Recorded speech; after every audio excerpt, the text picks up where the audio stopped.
Vamos a meditar en esta tarde sobre el misterio de la Santísima Trinidad. Es la fiesta litúrgica del domingo después de la fiesta de Pentecostés. ¿Habéis meditado alguna vez sobre la Santísima Trinidad?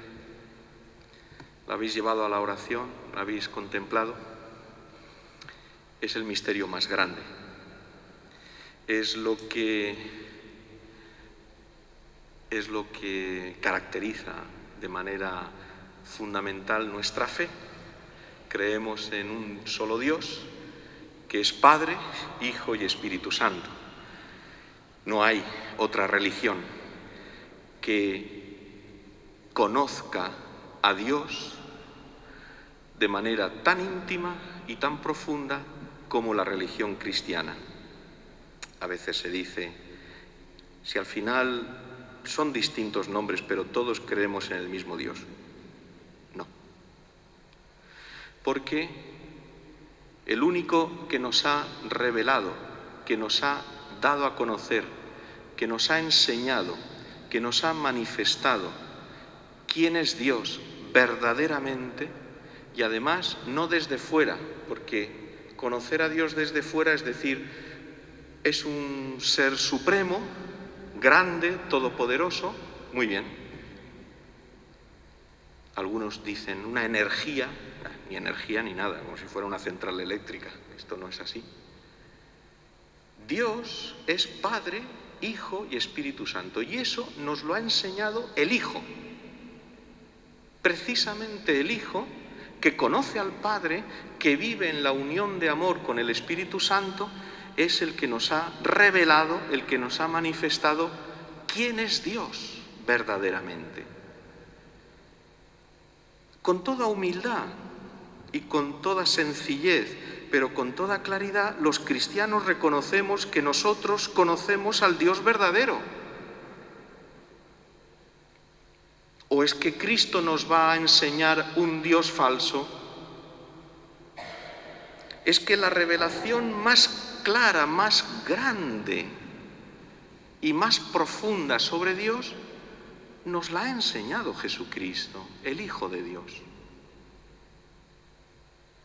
Sería hasta ofensivo decir que otra religión conoce mejor a Dios que la religión que Cristo, el Dios que Cristo nos ha revelado.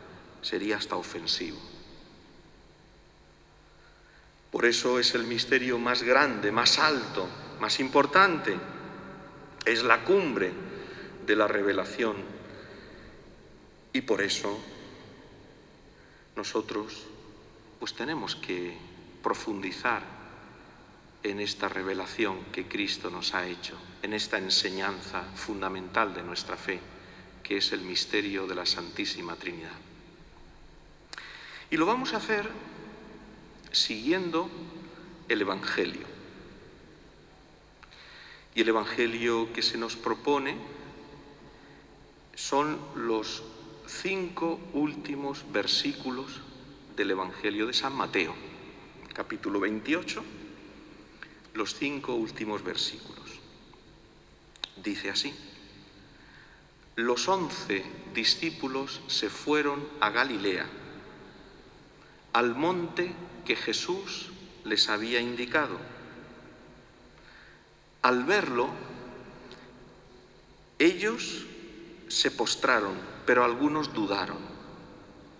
Acercándose a ellos, Jesús les dijo: se me ha dado todo poder en el cielo y en la tierra.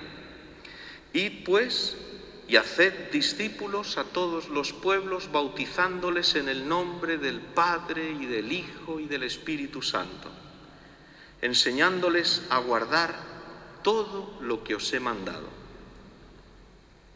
Y concluye el Evangelio de San Mateo con esta frase, es la última frase de Jesús: y sabed que yo estoy con vosotros todos los días hasta el final de los tiempos. Comienza entonces el versículo 16 refiriéndose a los 11 discípulos. Judas, el que había entregado a Jesús, ya no estaba. Por lo tanto, es el grupo de apóstoles al que le falta un miembro y por lo tanto los 11 son un grupo herido por la traición, por la fragilidad, por el pecado. Pero no solo el de Judas, también el de Pedro y los demás discípulos que abandonaron a Jesús. Los 11, salvo Juan, el más joven, todos los demás habían abandonado a Jesús y lo habían dejado solo. Se dirigen a Galilea, porque mientras el Evangelio de San Juan describe las apariciones de Jesús resucitado en Jerusalén, el Evangelio de San Mateo coloca las apariciones de Jesús resucitado en Galilea. Solamente en este lugar, en Galilea. ¿Por qué? Porque allí comenzó todo. El Evangelio de San Mateo, como los otros evangelios, comienzan describiendo la vida de Jesús, narrando la acción de Jesús, su ministerio en Galilea. Y el Evangelio de San Mateo termina situando a Jesús también en Galilea. Termina el Evangelio allí donde empezó.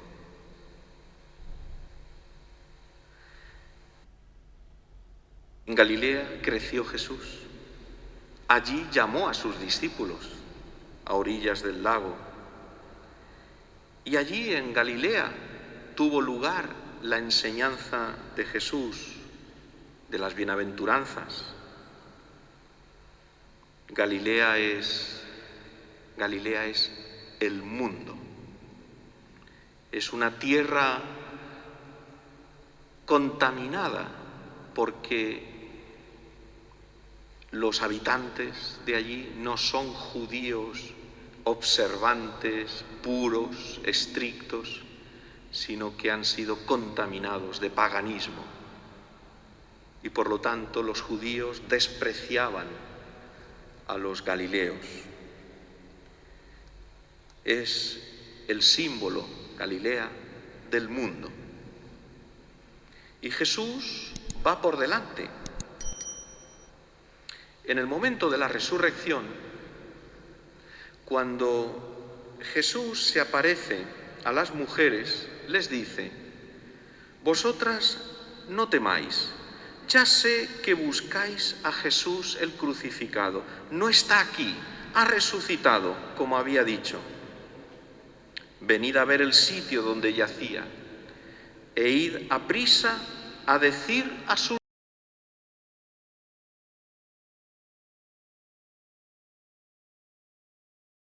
a Galilea, allí lo veréis. El momento de la resurrección, Jesús le encarga a las mujeres que anuncien, les encarga una misión, anunciar a los discípulos que vayan a Galilea, allí lo verán, porque Jesús va por delante. Qué bonito es esto, ¿no? Galilea es el mundo, a Dios, a Jesús, lo vemos, lo encontramos en el mundo. No te tienes que salir del mundo, no te tienes que ir a un lugar extraño, a un lugar lejano. A Jesús lo encuentras en el mundo, donde tú vives, donde estás, donde se desarrolla tu vida, en tu casa. Hay personas que por las circunstancias de edad o de salud no salen de casa. Allí está Jesús, va por delante y allí lo veréis, allí lo veréis. No hay un lugar del mundo donde Jesús no esté. Por eso insiste el Evangelio en ir a Galilea y por eso termina el Evangelio con los discípulos que van a Galilea. Si Galilea fue el comienzo de la misión de Cristo, ahora se convierte en el comienzo de la misión de sus discípulos. A todo el mundo, porque Jesús los mandará a todo el mundo. Porque si Jesús está en todo el mundo, no hay ningún lugar que le sea ajeno y extraño. Los discípulos tienen que ir a todo el mundo a anunciarles a Cristo. Dice el Evangelio, a un monte al que Jesús les había indicado. No sabemos exactamente qué monte es este, no nos lo dice el Evangelio. Podría ser el monte Tabor, pero no parece ser que se refiera a este. En el Evangelio de San Mateo, el monte, así sin especificar, tiene todas las trazas de tratarse del monte de las bienaventuranzas, porque San Mateo, en el capítulo 5, describe a Jesús que sube al monte y allí se sentó y comenzó a enseñar a las gentes, diciendo, bienaventurados los pobres en el espíritu. El monte de las bienaventuranzas. Da la impresión de que la construcción del Evangelio de San Mateo es esta. Quiere terminar, de alguna manera, concluyendo lo que había comenzado.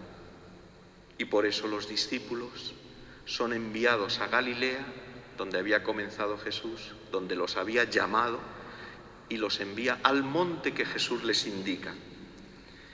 Ciertamente, en el Evangelio, el monte es siempre el lugar del encuentro con Dios. Es un lugar elevado y por lo tanto nos acerca a Dios. Dirigirse al monte, subir a la montaña, es subir al encuentro de Dios, subir a la esfera de Dios, al ámbito de Dios, donde Él está. Y las bienaventuranzas es esa vida nueva de Dios que se hace realidad en nuestra existencia de cada día. Porque no es la vida terrena. Bienaventurados los que lloran. Eso no es terreno. Eso no viene de la carne y de la sangre. Los criterios del mundo son otros. Bienaventurado el que tiene mucho, el que disfruta, el que lo pasa bien, el que nada en la abundancia, el que recibe honores, el que no le pasa nada, el que tiene una vida dichosa a los ojos de los demás, el que es envidiado, el que sale en la televisión, por decirlo así, de alguna manera. No es que todo el que salga en la televisión esté mal, pero hay tanta superficialidad. En cambio, las bienaventuranzas es otra cosa, es darle la vuelta a los criterios. Aquello que para lo que el mundo es un fracaso, para Dios es una victoria. Aquello que para el mundo es una vida despreciable, para Dios es lo más grande. ¿Por qué? Porque las bienaventuranzas son el reflejo de la vida de Cristo, porque Cristo hizo eso, vivió así. Y Cristo no era un fracasado y su vida no era despreciable, sino lo más grande que ha habido en esta tierra.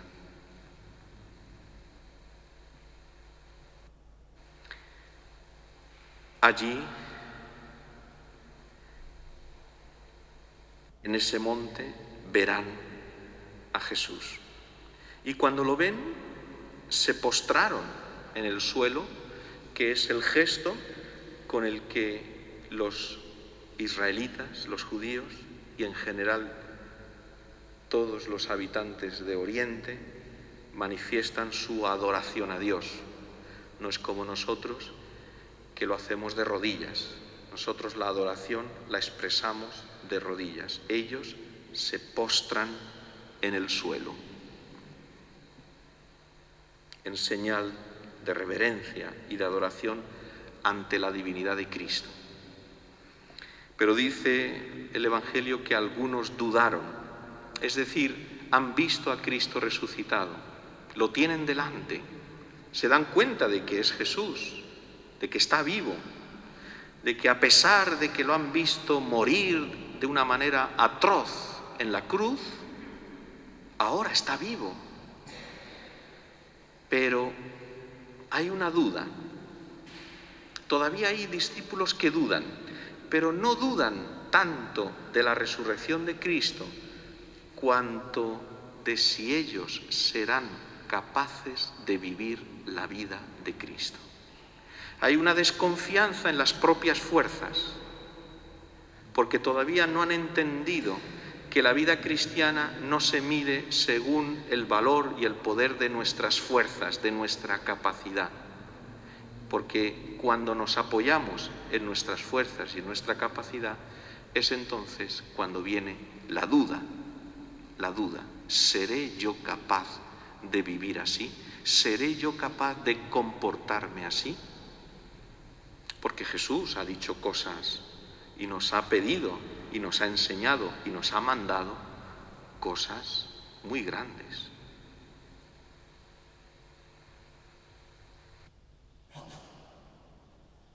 La única vez que se habla de duda en el Evangelio de San Mateo es aquí y en el capítulo 14, cuando Jesús se aparece caminando sobre las aguas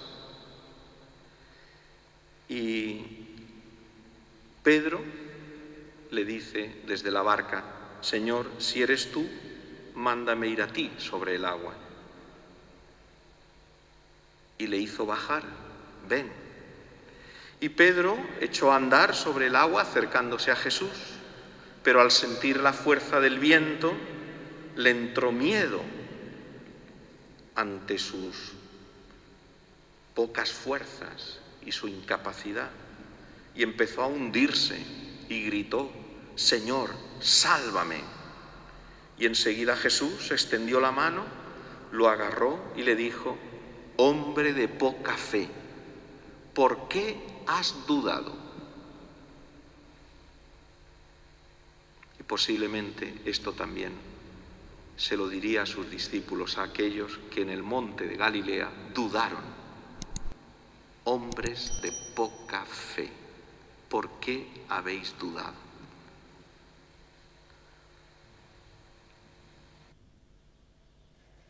Acercándose a ellos, Jesús les dijo: se me ha dado todo poder en el cielo y en la tierra. Qué frase tan extraña o tan enigmática. ¿Qué significa este poder? ¿De qué poder se está hablando? ¿A qué poder se refiere Jesús? Parece ser que detrás de esta frase está un pasaje del libro de Daniel, que en una visión el profeta Daniel ve, como él dice, a una especie de hijo de hombre entre las nubes del cielo, que avanzó hacia el anciano, dice la visión, y llegó hasta su presencia. Y a él se le dio poder, honor y reino. Y todos los pueblos, naciones y lenguas lo sirvieron. Su poder es un poder eterno, no cesará. Su reino no acabará. Esta es la visión del profeta Daniel que el evangelista San Mateo aplica a Jesús cuando Jesús pronuncia esta frase: se me ha dado todo poder en el cielo y en la tierra. Jesús se presenta como Rey de todas las naciones. Al comienzo del Evangelio, en el capítulo 4,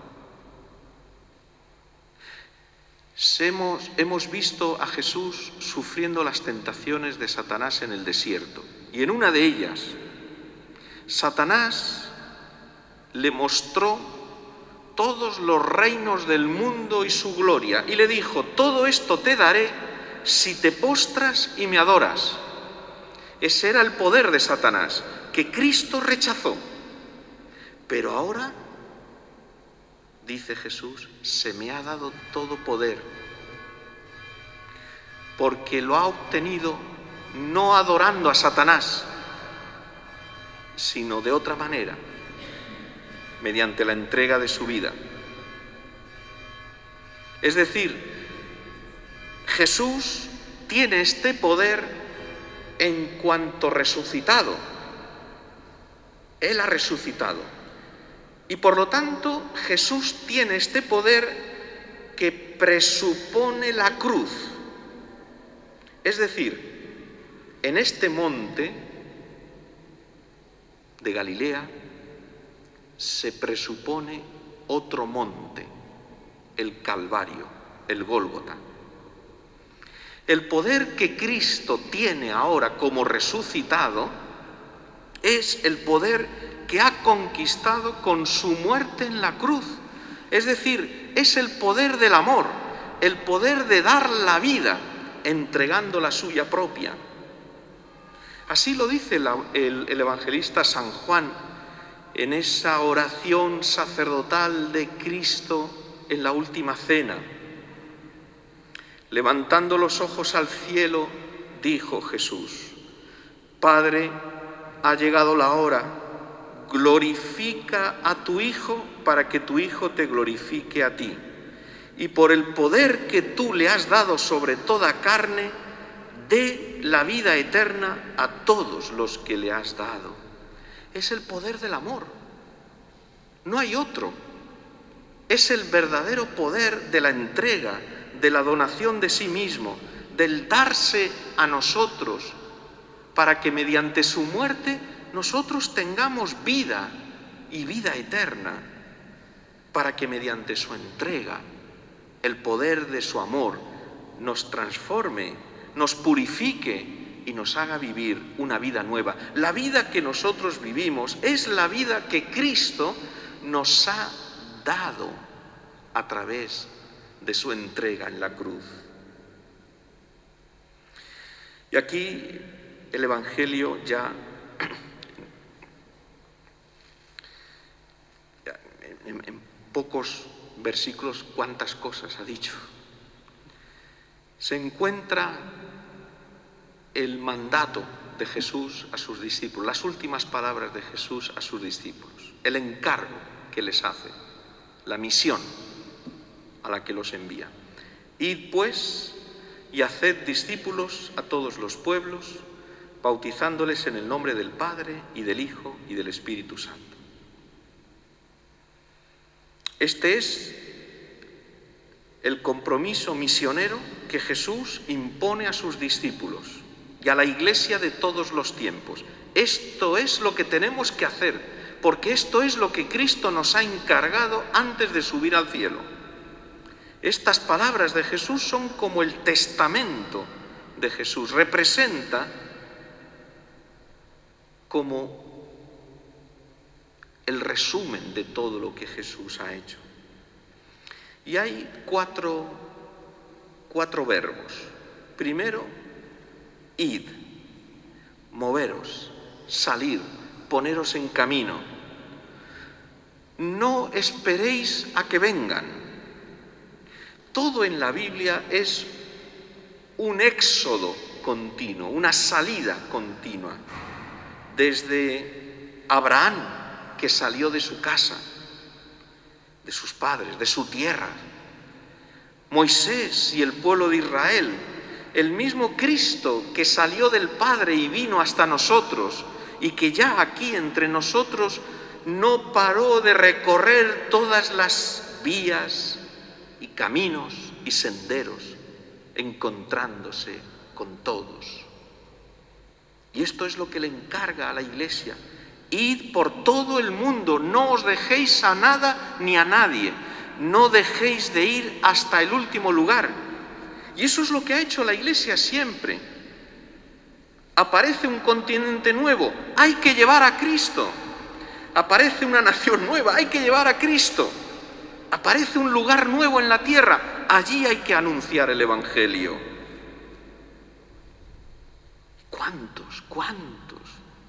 ¿Cuántos hombres y mujeres han dado la vida por llevar a Cristo hasta el último lugar de la tierra?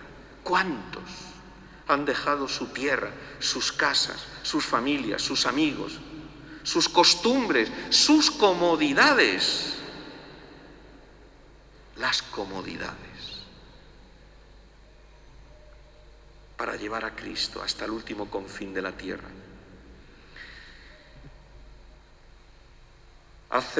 Id y hacer discípulos a todos los pueblos. A todos los pueblos, ¿veis? No a unos pocos. No, es que estos, como ya son cristianos, nos tenemos que dedicar a estos. Y los demás, no, es que los demás ya tienen otra religión. ¿Y qué? Id y haced discípulos a todos los pueblos. Es que no conocen a Cristo. Otra cosa es que quieran o no quieran. Bueno, pues la libertad es fundamental. Pero no conocen a Cristo. Nadie les ha hablado de Cristo. Nadie les ha enseñado. Nadie les ha dicho ni una sola palabra de Cristo. Y viven y mueren sin conocer a Cristo. Seguramente el Señor les dará la oportunidad de conocerlo en la otra vida. Confiamos, por supuesto, en ello y los encomendamos. Pero el Señor nos ha encargado un mandato. Id y haced discípulos a todos los pueblos. Porque todo el mundo es campo de misión. Porque Cristo derramó su sangre por todos. Por todos. Antes, a sus discípulos, Jesús durante un cierto tiempo los envió de dos en dos y les dijo, pero ir solo a la casa de Israel, no os paséis, ahora no. Ahora Jesús los manda a todo el mundo y que sean discípulos de Jesús. El discípulo es uno que escucha a Jesús y que aprende de él cómo tiene que vivir, cómo tiene que rezar y cómo hacer lo que le agrada al Padre. Y añade Jesús el tercer verbo, bautizándolos en el nombre del Padre y del Hijo y del Espíritu Santo. Y aquí está el misterio de la Santísima Trinidad. Bautizarse es un verbo que hace referencia a sumergirse en el agua, la inmersión en el agua. También hace referencia a purificación, a lavarse, pero sobre todo es el sumergir en el agua. Y esto significa que el bautismo es un sumergirse en la vida de Dios, un lavarse y purificarse en su amor. La vida cristiana tiene su comienzo en un sacramento, que es el bautismo. La vida cristiana se recibe como un puro don, no se conquista como un premio a nuestro esfuerzo, sino que la vida cristiana se recibe como un don de Dios, como el gran regalo que Dios nos ha hecho. Y el bautismo es participar y sumergirse en la Pascua de Cristo. Sumergirse en su amor y dejarse transformar por él, como dice San Pablo en un texto fundamental, que está en la carta a los Romanos, capítulo 6, versículo 4, y para que se pueda ver bien. Dice así: por el bautismo fuimos sepultados con Él en la muerte, para que lo mismo que Cristo resucitó de entre los muertos por la gloria del Padre, así también nosotros andemos en una vida nueva. Este es el bautismo. Esto es lo que significa el bautismo. Es sepultarse con Cristo en las aguas del bautismo, sumergirse en las aguas del bautismo para participar en la muerte de Cristo, participar de manera sacramental, es evidente. No se produce una muerte física, la muerte física fue la de Cristo y nosotros participamos en ese morir de Cristo de manera sacramental. Y participamos también en su resurrección. Por eso en el bautismo se sumerge en el agua y después se levanta y sale del agua, como hizo Jesús en el río Jordán. Y así, en el bautismo, también resucitamos con Cristo a una vida nueva, no la de antes, no la del pecado, no la de la tristeza, no la de la oscuridad, no la vida estrecha en la que tantas veces somos tentados a vivir, sino en una vida nueva, una vida de gracia, de santidad, de amor, porque el amor de Cristo nos ha regenerado, nos ha engendrado de nuevo. El bautismo es un nuevo nacimiento. Lo que se produce en el bautismo es algo extraordinario. Viene a la luz una nueva criatura. Y esto se hace en el nombre del Padre y del Hijo y del Espíritu Santo. Nuestra vida cristiana es una vida que está inmersa en el misterio de la Santísima Trinidad, es decir, en el misterio del amor entre el Padre y el Hijo en el Espíritu Santo. Y nosotros por el bautismo, al identificarnos con Cristo, al revivir el misterio pascual de Cristo en nosotros, entonces entramos en la Trinidad, participamos del misterio de amor de la Trinidad. La vida cristiana, la vida del cristiano, es una vida que participa del amor trinitario. Por eso, aquí al final del Evangelio de San Mateo, con el mandato de bautizar a todas las gentes, aparece el misterio de la Trinidad. Y si recuerdas bien, en el bautismo de Jesús en el río Jordán, como se describe al comienzo del Evangelio de San Mateo, en el capítulo 3, apenas se bautizó Jesús, salió del agua, se abrieron los cielos, cosa muy importante porque los cielos se cerraron con el pecado de Adán y Eva, y ahora con Cristo los cielos se abrieron. Y vio que el Espíritu de Dios bajaba como una paloma y se posaba sobre él. Y vino una voz de los cielos que decía: este es mi Hijo amado, en quien me complazco. En el bautismo de Jesús estaba presente la Santísima Trinidad, el Hijo, la voz del Padre y el Espíritu Santo. Y ahora, en nuestro bautismo, está presente la Santísima Trinidad.